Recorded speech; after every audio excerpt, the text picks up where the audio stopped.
걱정이 앞섭니다. 그렇지만 잘 보아주실 것이라고 믿어 의심치 않습니다. 제가 준비한 것은 3장과 4장입니다. 천연계와 하나님으로부터 더불어 교제함. 우리 구주의 지상 생애는 천연계와 하나님으로 더불어 교제하는 생애였습니다. 세상의 모든 슬픔과 죄의 짐을 그분보다 더 무겁게 지셨던 분은 없죠. 네. 다른 사람들의 유익을 위하여 자아를 불태우는 그런 열성을 가지고 일하신 분은 없으십니다. 그분은 우리에게 흠 없고 점 없는 희생 제물인 어린 양으로 대표되셨기 때문에 영적으로나 육체적으로 그분께서는 하나님께 당신의 율법을 순종함으로써 모든 인류에게 성취되기를 기대하신 바 모본이셨습니다. 하나님이 사람들이 예수님을 쳐다보았을 때 그분 얼굴에서 거룩한 동정심과 지각하는 모든 능력이 섞여 있는 것을 보았습니다. 주님께서 봉사 그 생애 동안 당신의 생명을 노리는 교활하고 위선적인 그 사람들에게 끊임없이 추적을 당하였지만 그분은 실패하지 않으셨고 오히려 그들에게 갈릴리 출신의 비천한 교사에게 패배와 수치를 당하여 싸움에서 물러나지 않을 수 없게 만드셨습니다.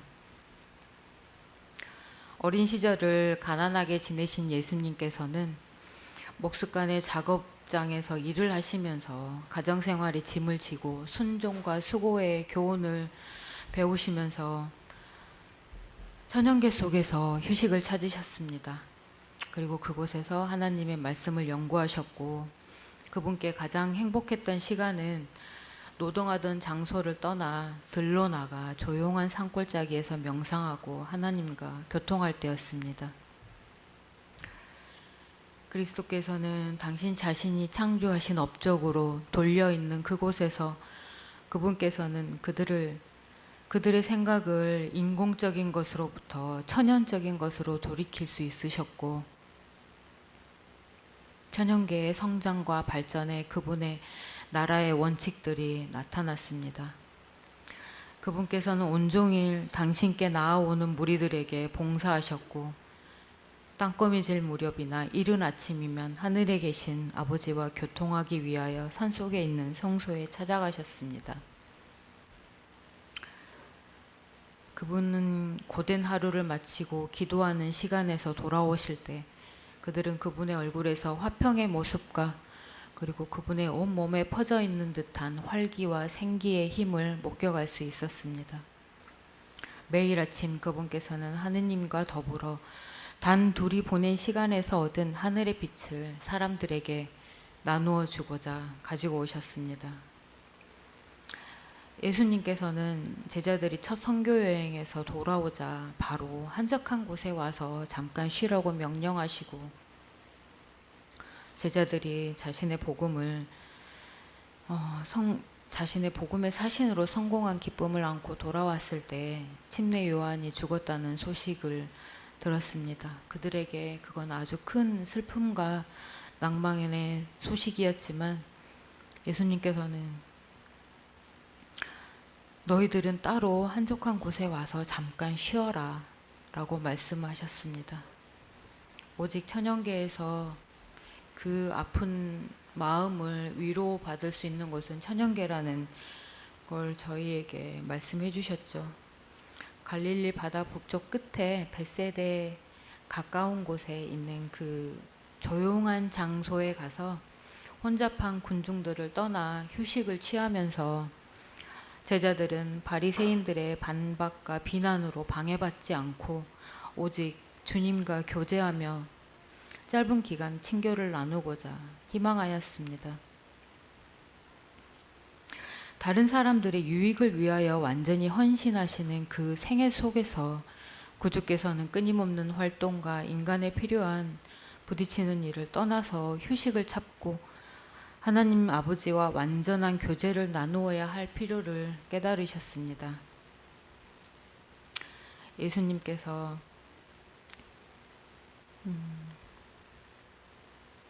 하나님의 훈련을 받고 있는 모든 사람은 자기 자신의 마음과 그 천연계와 하나님으로 더불어 교통할 조용한 시간이 필요하다는 걸 꼭 말씀을 해주셨고, 그리고 그들은 하나님의 뜻을 아는 그 지식을 얻는 일에 있어서 꼭 개인적 경험을 가질 필요가 있습니다.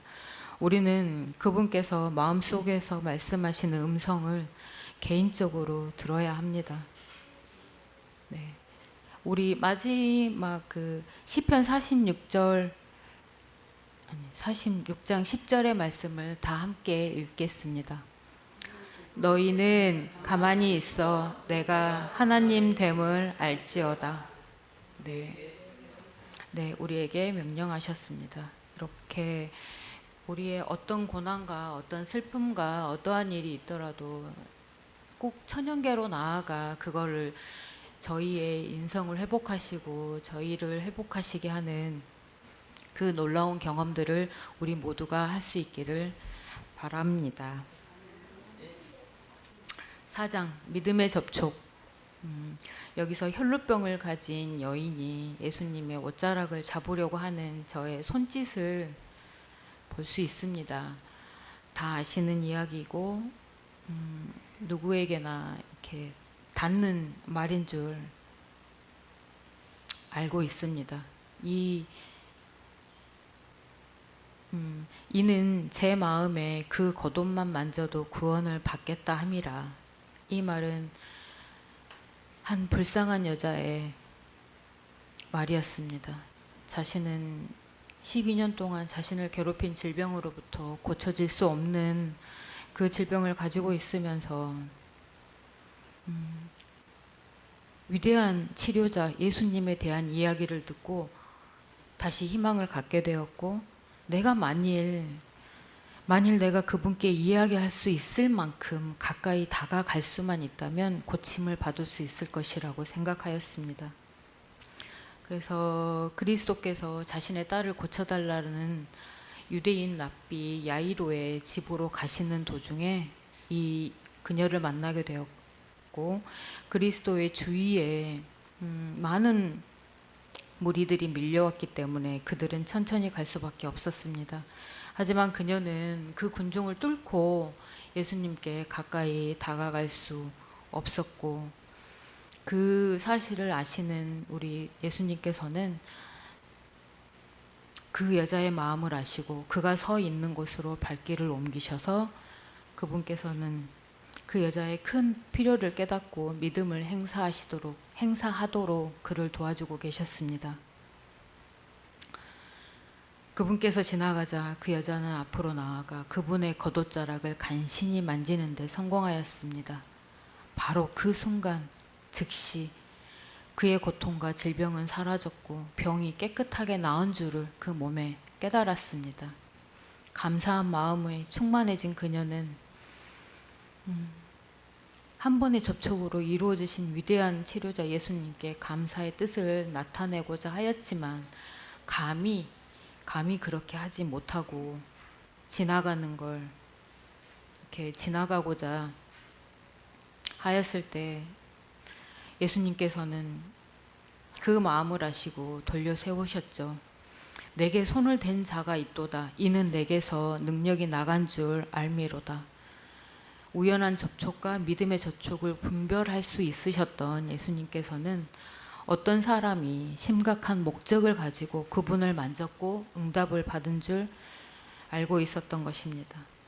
그래서 그분께서는 고통당하는 사람들을 희망으로 고무시키고자 그분의 치료 능력을 가져온 것이 믿음이라는 사실을 알려주기를 원하였고, 그 여자의 믿음을 설명 없이 지나쳐서는 아니 되었기 때문에 그리스도께서는 당신께서 그 믿음의 행위를 인정하셨다는 사실을 그에게 이해시키기를 원하셨습니다.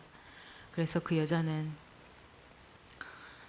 그 여자를 보내기를 원치를 않으셔서 불러 세우셔서 그 얘기를 하셨고, 온전히 구원하시는 그분의 자비로운 사랑과 능력을 믿는 그의 믿음을 그분께서 인정하셨다는 사실을 깨닫지 못한 채 버려두어서는 안 되었기 때문에 누가 만졌는지 알고 계심에도 그걸 말씀하셨죠. 그래서 그녀는 떨면서 앞으로 나와 발 앞에 엎드려 모든 사람들 앞에 그 겉옷을 만진 이유와 또 그 즉시 고침을 받게 된 내력을 그분께 얘기하였습니다. 그리고 그 겉옷을 만지는 일이 정말 참남된 행위가 아니었는지 너무 두려워하였지만 예수님께서는 딸아, 네 믿음이 너를 구원하였으니 평안히 가라고 부드럽게 말씀하셨습니다. 이 말씀을 들은 그녀는 얼마나 행복하고 감사했을까요? 이렇듯 참된 믿음은 그리스도를 개인의 구주로 받아들이는 것이었습니다. 내가 그분의 말씀을 따라 그리스도께 나올 때 나는 그분의 구원의 은혜를 받는 것을 믿어야 합니다. 그리고 나를 사랑하사 나를 위하여 자기 몸을 버리신 하나님의 아들을 믿는 믿음 안에서 사는 것이 되어야 합니다. 그리스도를 받아들인 사람들은 자기 자신을 하나님과 언약 관계로 연결하게 되고 그 산 믿음은 그리스도의 은혜를 통하여 사람에게 승리하게 하는 능력이 됩니다. 그리고 우리를 구원하시되 오직 그의 긍휼하심을 쫓아 한 백부장의 종이 중풍으로 누워 있었습니다. 백부장은 그 종이 회복되기를 소원하고 있었고 예수님께서는 그를 고쳐주실 수 있다고 믿었습니다. 그리하여 예수님 그 장로들은 그 사정을 예수님께 아뢰면서 이렇게 말씀하시죠. 이 일을 하시는 것이 이 사람에게는 합당하나이다.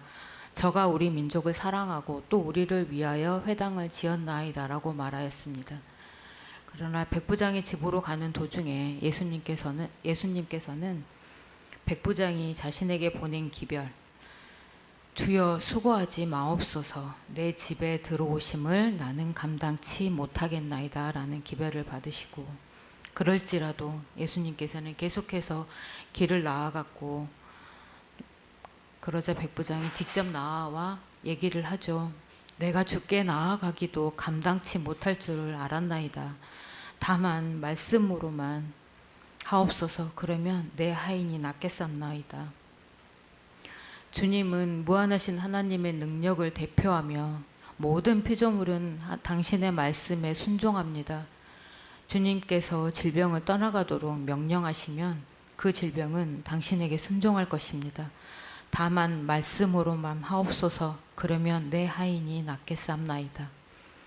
그리스도께서는 네 믿음이 네 믿은 대로 될지어다라고 말씀을 하셨고 그러자 그 시로 하인이 나으니라. 유대의 장로들은 백부장이 자기 민족에게 보여준 그 호의, 회당을 지어 주어서 합당한 사람이라고 하였지만 백부장은 자기 자신에 관하여 합당하지 못한 사람이라고 말하였습니다. 그렇지라도 그는 예수님께 도움을 구하기를 두려워하지 아니하였고 자기 자신의 선행을 의뢰하지 않고 구주의 자비를 신뢰하였고 그는 자신의 큰 필요성을 유일하게 주장하였습니다. 꼭 이런 방법으로 우리 모든 사람들이 그리스도께 나아갈 수 있습니다. 우리를 구원하시되 우리의 행한 바 의로운 행위로 말미암지 아니하고 오직 그의 긍휼하심을 쫓아 하신다. 디도서 3장 5절 말씀. 그대가 죄인이기 때문에 하나님께 축복을 받을 가망성이 없다고 생각하십니까? 우리는 하나님께 내어놓을 것이 아무것도 없습니다. 내 손에는 가지고 갈 아무런 대가도 없고 다만 당신의 십자가에만 매달립니다. 우리는 우리를 하늘과 연결시켜주고 암흑의 세력을 대항할 수 있는 능력을 우리에게 주시는 것은 오직 믿음입니다.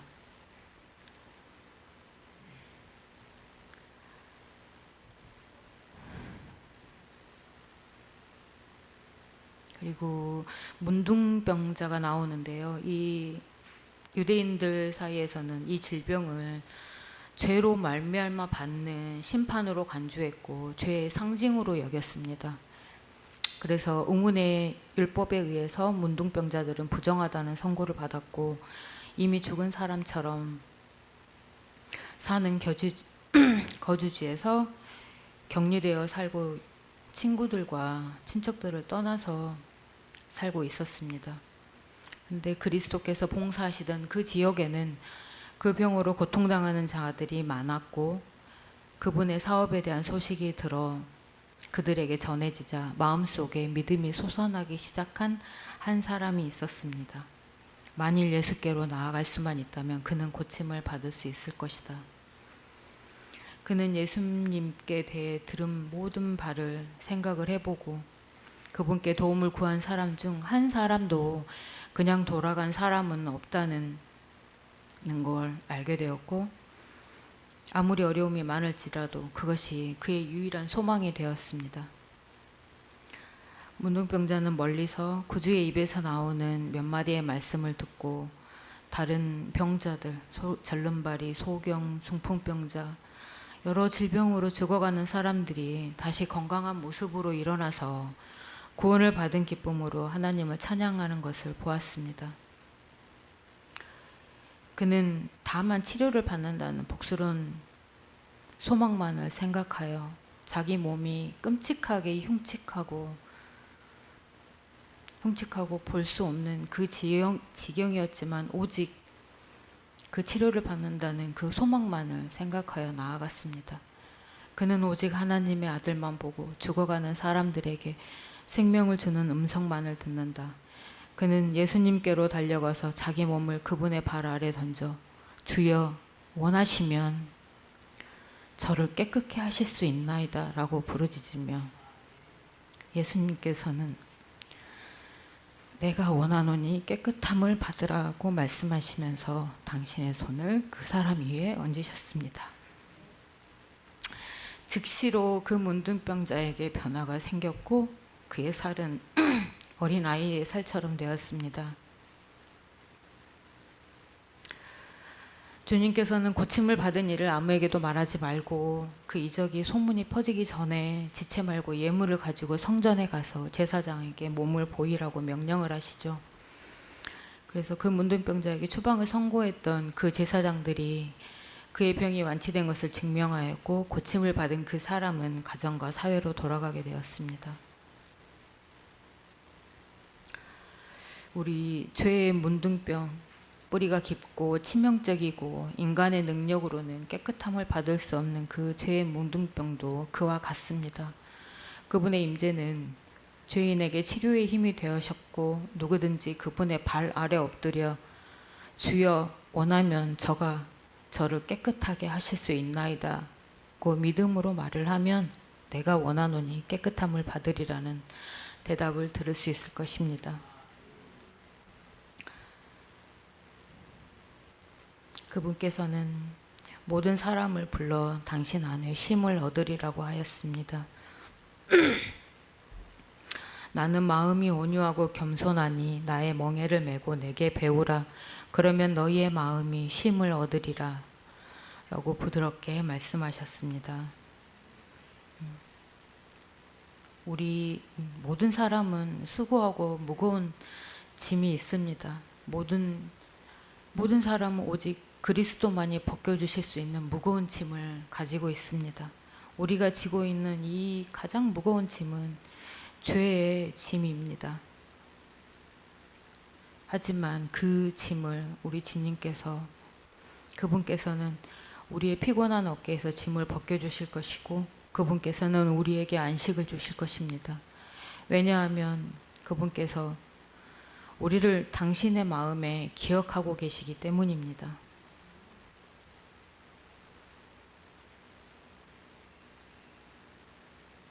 그대의 염려와 시련이 무엇이든지 그대의 사정을 주님 앞에 내어놓으라. 그대의 짐이 무거우면 무거울수록 그대의 짐을 져주신 분에게 그 짐을 맡김으로써 얻는 안식은 더욱 복될 것이다. 우리가 어디에 있든지 그분께서는 우리의 우편에 계셔서 우리를 쓰러지지 않게 해주시고 옹호해 주시고 붙들어 주시고 위로해 주십니다. 그리스도께서 구속받은 사람들에 대한 그분의 사랑은 자녀에 대한 어머니의 사랑보다 더욱 크고, 우리가 그분의 사랑의 안에 안식하면서 그분께서 나를 위하여 당신의 생명을 주셨으므로 내가 그분을 의지한다고 말하는 것은 우리의 특권입니다. 인간의 사랑은 변할 수 있습니다. 그러나 그리스도의 사랑은 변할 줄 모르고 우리가 도움을 얻고자 그분께 부르짖으면 그분께서는 우리를 구원하시고자 당신의 손을 펴신다. 이사야 54장 10절 말씀 다 함께 읽겠습니다.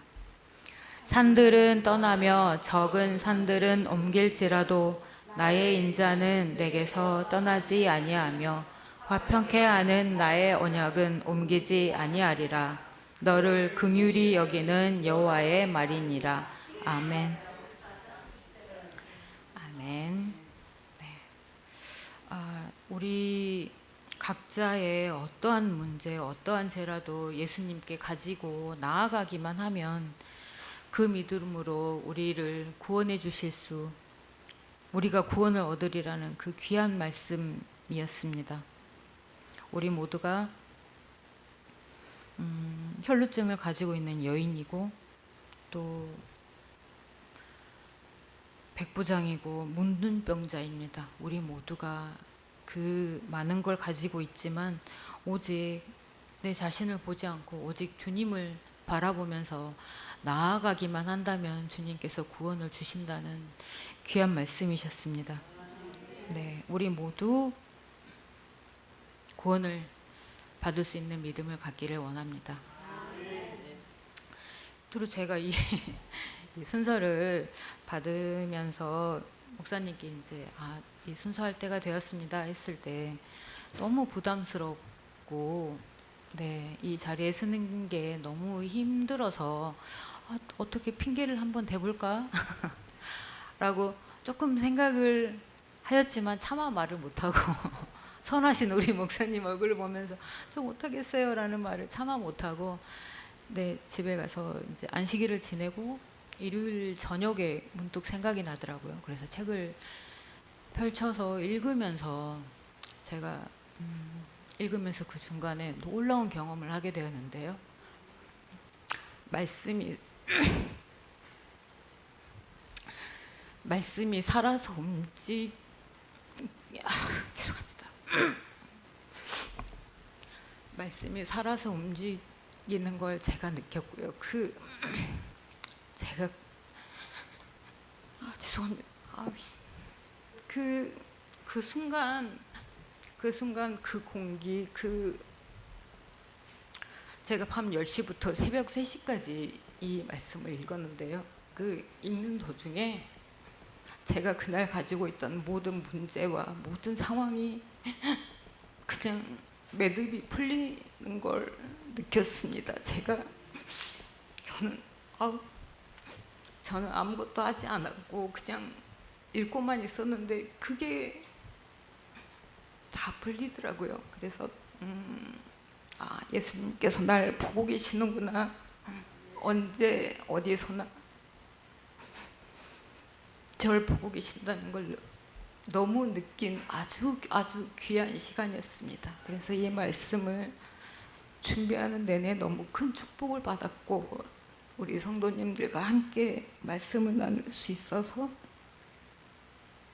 영광이었습니다. 죄송합니다.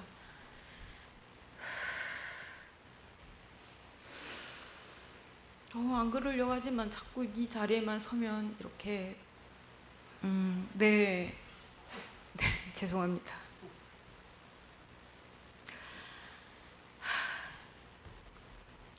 열심히 들어주셔서 감사하고요. 늘 너무 부족하지만 정말 따뜻한 마음으로 바라봐 주시는 그 마음들을 제가 여기서 다 받을 수 있습니다. 네, 너무 감사드리고요. 기도하겠습니다. 세상을 창조하신 주님, 오늘 이 주님의 말씀을 나누는 귀한 시간을 허락하여 주셔서 감사합니다. 너무 말씀을 준비함에 한없이 부족한 저이지만 오늘 꼭 나누는 이 말씀이 저에게 필요함을 아시고 저에게 주는 선물이라고 느꼈습니다. 주님께 받은 넘치는 사랑에 진심으로 감사드리며 주님께서 준비하신 이 시간을 감히 의심하지 않겠나이다. 혈루증을 앓고 있던 여인처럼 우리 모두에게 예수님의 옷자락 한 귀퉁이를 붙잡고 싶은 간절함이 있나이다. 저희에게 그 믿음을 허락하셔서 하늘나라에 가는 그 순간까지 예수님 옷자락을 놓지 않게 도와주소서. 창조하신 천연계 속에서 오직 하나님과 교제하고 예수님의 희생을 기억하며 살아갈 수 있는 저희가 되길 예수님 이름으로 간절히 기도합나이다. 아멘.